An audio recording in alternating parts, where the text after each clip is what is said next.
warahmatullahi wabarakatuh. Allahumma sholli wa sallim. Allahumma sholli wa sallim wa zid wa barik wa tafaddal wa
عباد الله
Allahumma sholli wa sallim wa barik alaihi. Kemudian telah sama-sama kita ikuti pembacaan shalawat Rasulullah, mudah-mudahan menambah cinta kita dan mahabbah kita kepada baginda kita Nabi Muhammad SAW.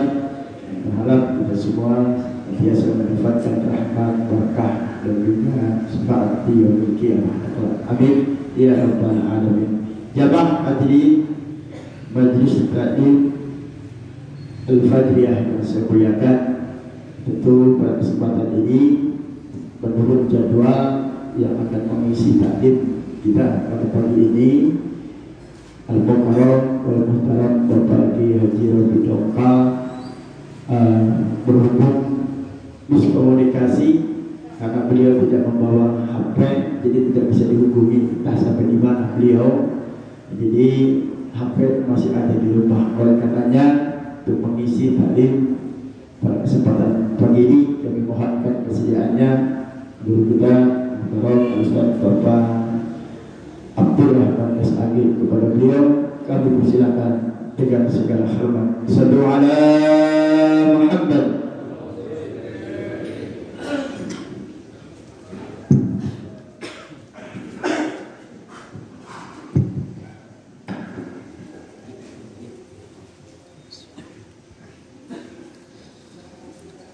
Assalamualaikum warahmatullahi wabarakatuh.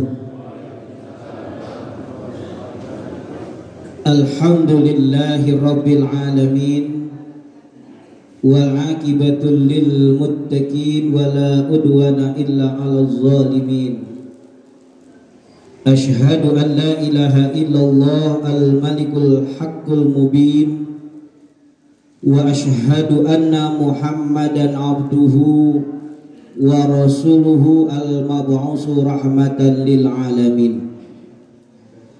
Allahumma basalli wa sallim ala sayyidina Muhammadin sayyidil mursalin wa khatamin nabiyyin wa ala alihi wa sahbihi ajma'in, amma ba'du.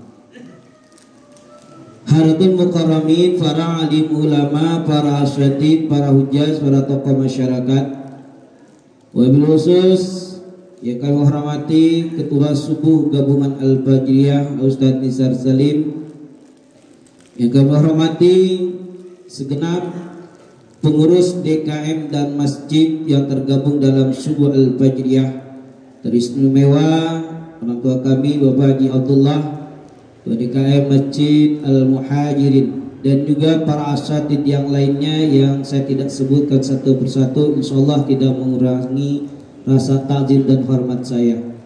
Seluruh jamaah kuliah subuh gabungan Al-Fajriyah yang dimuliakan Allah Subhanahu wa taala. Tidak kata yang indah kecuali kita selalu bersyukur pada Allah Subhanahu wa taala. Alhamdulillah atas limpahan rahmat karunia yang senantiasa diberikan kepada kita, nikmat iman wal Islam, taufik dan hidayah, dan nikmat kesempatan sehingga pada siang pagi ini kita sama-sama dipertemukan oleh Allah Subhanahu wa taala dalam makom yang mulia, dalam tempat yang mulia. Mudah-mudahan kumpulnya kita senantiasa selalu mendapatkan ridho Allah Subhanahu wa ta'ala.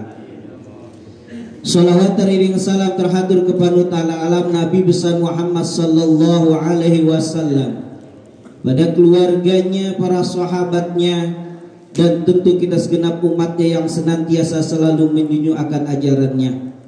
Di dunia kita berupaya mengikuti sunnah-sunnahnya, insya Allah di akhirat kelak kita mendapatkan syafaatnya. Amin amin ya rabbal alamin.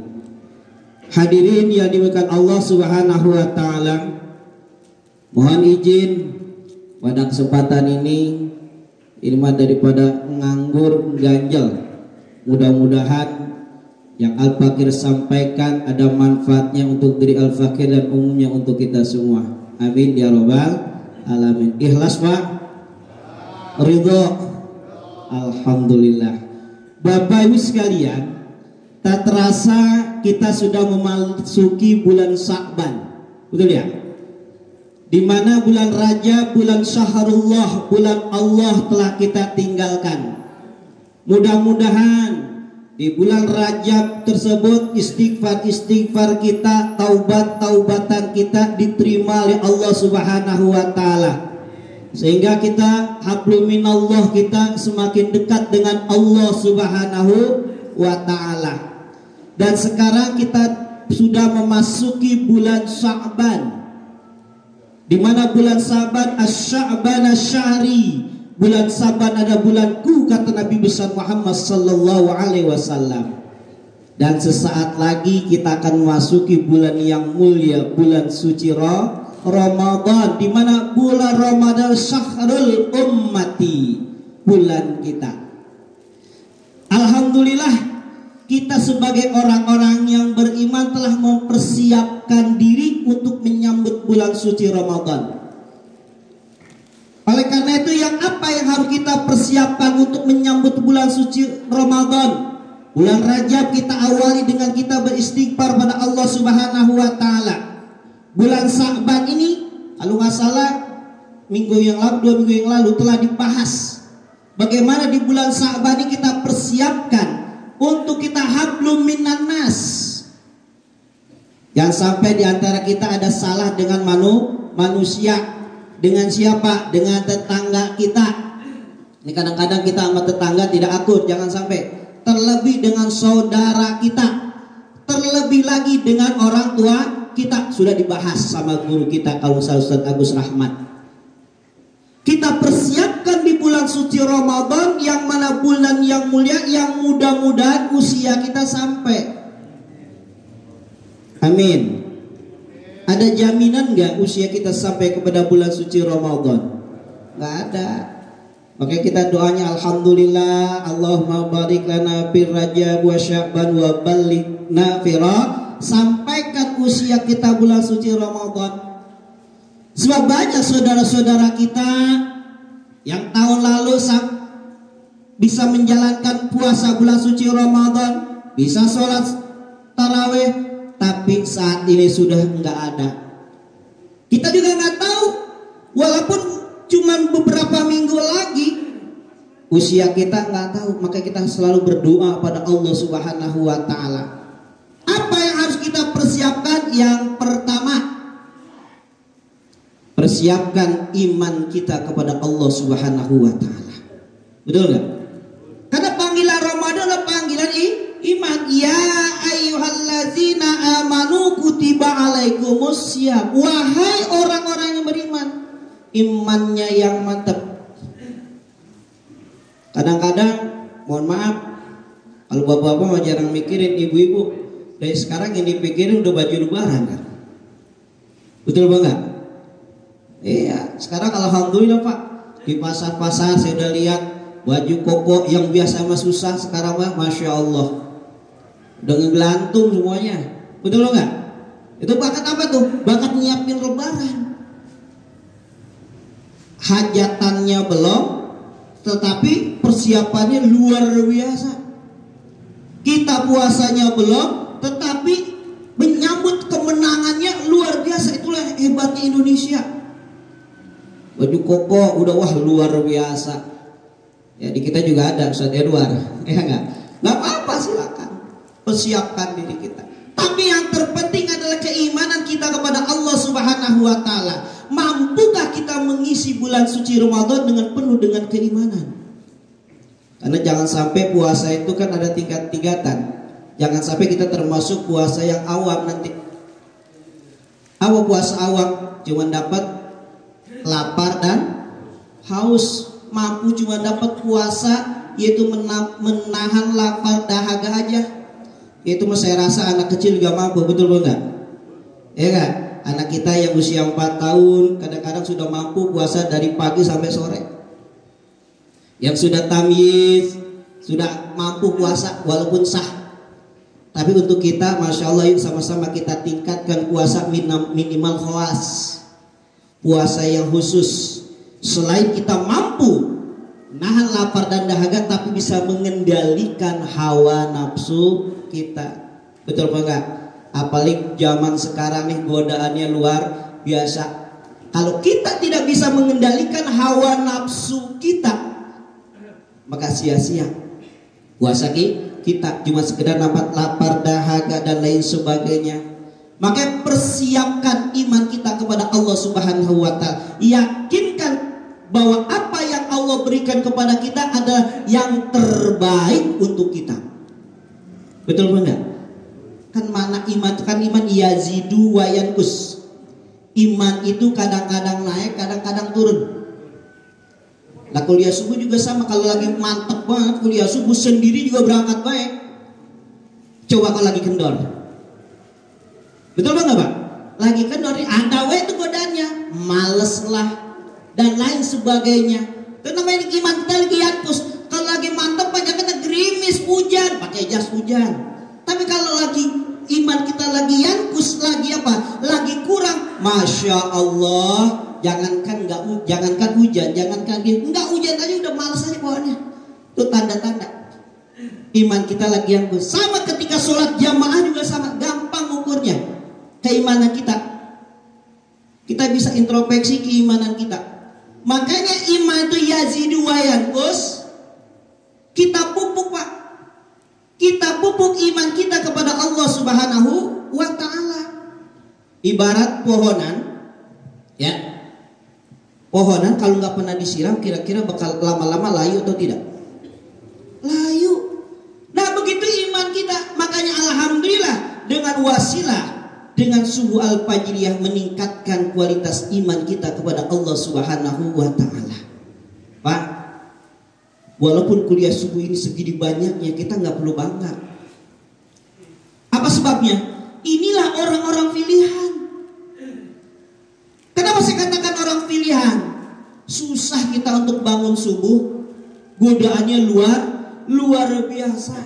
Makanya orang yang mampu ketika berjalan di pagi hari ketika gelap itu mendapatkan naungan Allah Subhanahu wa taala. Di dalam hadis Rasulullah sallallahu alaihi wasallam, salasun, ada 3 perkara yang akan yuzilluhumullahu yaumal la zilla illa zilluh.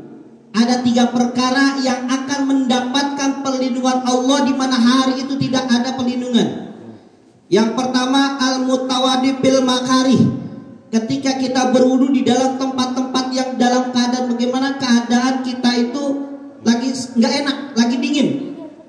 Kita bangun tidur, masya Allah luar biasa godaannya, ya kan? Kita malam-malam bangun, malam pengen ngencing. Kira-kira kita lanjutkan wudhu atau sholat tahajud atau tidak? Ya kalau kita insya Allah Pak, karena kita orang-orang yang teruji. Kita pengen sholat subuh mayoritas saudara-saudara kita yang lainnya. Kebanyakan gimana? Bangun jam 3. Jam 3 udah jangan subuh ya. Jam 3 ke air, kencing. Kadang-kadang malas banget untuk ngapain itu, ngambil air wudhu. Makanya orang yang bisa mampu wudhu ketika di hari-hari atau di waktu yang tidak disenangin, insya Allah mendapatkan perlindungan Allah Subhanahu wa taala. Kemarin tuh minggu yang lalu kalau kita ikutin kuliah subuh tuh nyambungnya gitu Pak. Kuliah subuh kemarin bagaimana orang-orang yang nanti akan mendapatkan perlindungan Allah Subhanahu wa taala ketika di padang mahsyar dengan wudu-wudu kita akan selamat.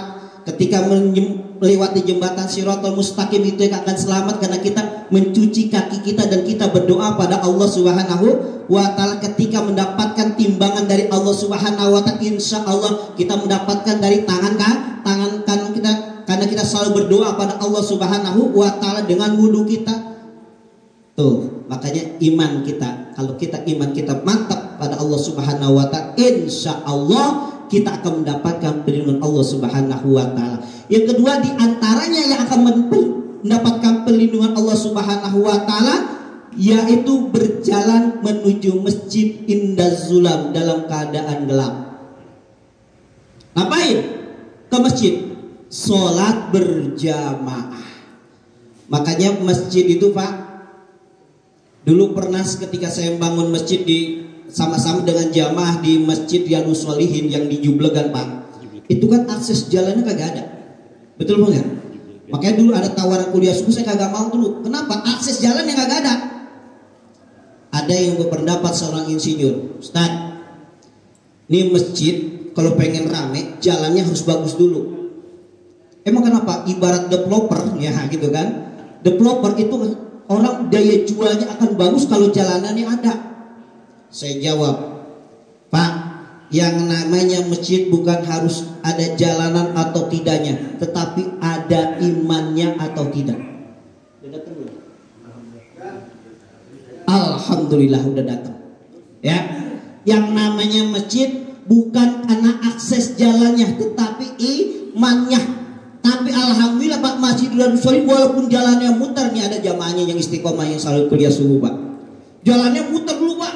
Malah licin kalau naik motor, gua terbalik keluar dia. Tapi alhamdulillah pada sholat di masjid walaupun jauh. Tapi yang di pinggiran mata sekarang jalannya udah enak. Udah diaspal. Udah terang, nggak gelap.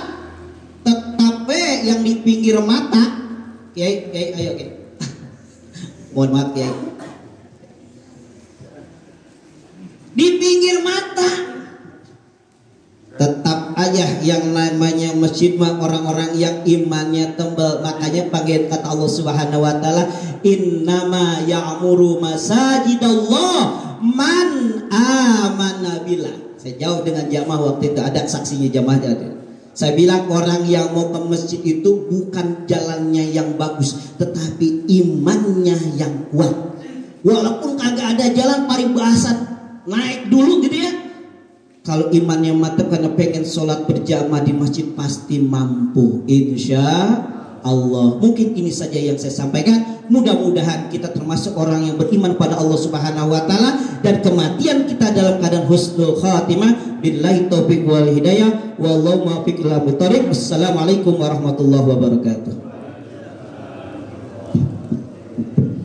Alhamdulillah. Terima kasih paparan ilmu yang disampaikan oleh guru kita Akhirnya Ustaz Abdurrahman Usage. Mudah-mudahan kita semua dapat meningkatkan iman kita pada Allah Subhanahu wa taala.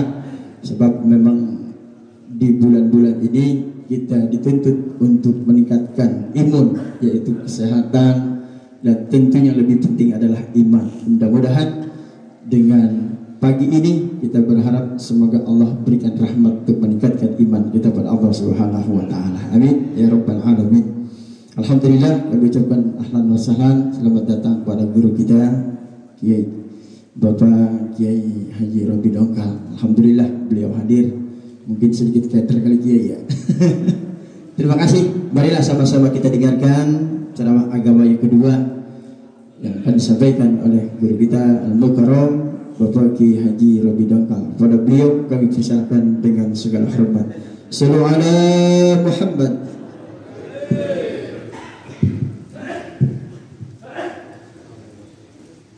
Assalamualaikum warahmatullahi wabarakatuh.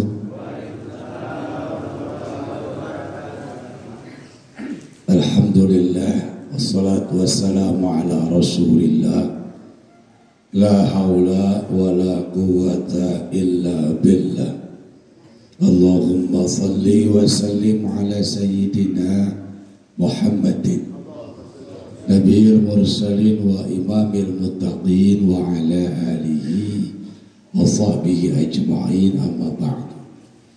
Hadratul mukarramin, para guru, para kiai, para asatid, para kesepuhan, khusus pengurus kajian subuh Al-Fajriyah, Kang Nisar, alhamdulillah, dan para pengurus lainnya, para orang tua kami, para bapak haji, ketua DKM Masjid Al-Muhajirin, serta pengurusannya jamaah kajian subuh Al-Fajriyah, Bapak, Ibu, hadirin yang dirahmati Allah Subhanahu wa Ta'ala. Syukur kita atas nikmat yang Allah berikan kepada kita. Dengan nikmat Allah, pagi hari ini Allah masih pertemukan kita dalam keadaan sehat walafiat. Salawat dan salam semoga tercurah kepada junjungan alam Nabi besar Muhammad sallallahu alaihi wa alihi wasallam, yang mudah-mudahan kita semuanya diaku umat Nabi. Yang kita yang mau bagaimana aja, yang brengsek ya diaku sama Nabi, yang benar juga diaku sama Nabi. Insyaallah Nabi mah sayang sama kita, kadang-kadang kitanya yang rada brengsek. Itu Nabi mah sayang banget sama kita. Makanya ajaran-ajaran Nabi itu dibawa-bawa kemari sama para wali songo, para ulama. Jujur Pak, saya bilangin, kita sholat Pak wali songo dapat pahalanya, kita puasa wali songo dapat pahalanya. Ya kan Islam masuk ke Nusantara kan gara-gara wali songo. Jadi apa yang kita lakukan ini, kita bisa kenal Nabi, bisa kenal Tuhan, bisa kenal ibadah, kita bisa melaksanakan ibadah, kita bisa kenal Islam itu gara-gara wali songo yang membawa Islam dari masing-masing daerahnya ke Nusantara ini, ke kampung kita, nebaknya ujung-ujungannya mah. Bersyukur kita. Kenapa? Karena Nabi nggak nyampe mari Pak, beneran. Nabi nggak nyampe sini. Sahabat Umar nggak nyampe sini. Pernah Sa'ad bin Abi Waqqas nyampe Palembang, itu pun dulu belum nyampe. Makanya alhamdulillah kita bisa kenal dengan agama Islam. Apa sih resep dakwah yang paling sempurna yang dilakukan oleh para wali songo ini? Ternyata kita lihat kajian wali songo itu Pak nggak banyak ngambil ayat khudil afwa wa'mur bil urfi wa a'rid anil jahilin. Ini cuma ayat pendek ini Pak. Tapi ayat yang pendek ini wali songo sukses mengislamkan Nusantara. Dari ayat yang pendek. Karena pendeknya ayat ini dalam Taisirul Rahman fi kalami sifatil manan, fi sifatil kalamil manan, Syekh Abdurrahman Al-Utsaimin mengatakan kalimat ini adalah kalimat yang jawami'ul kalim. Pendek kalimatnya tapi banyak maknanya.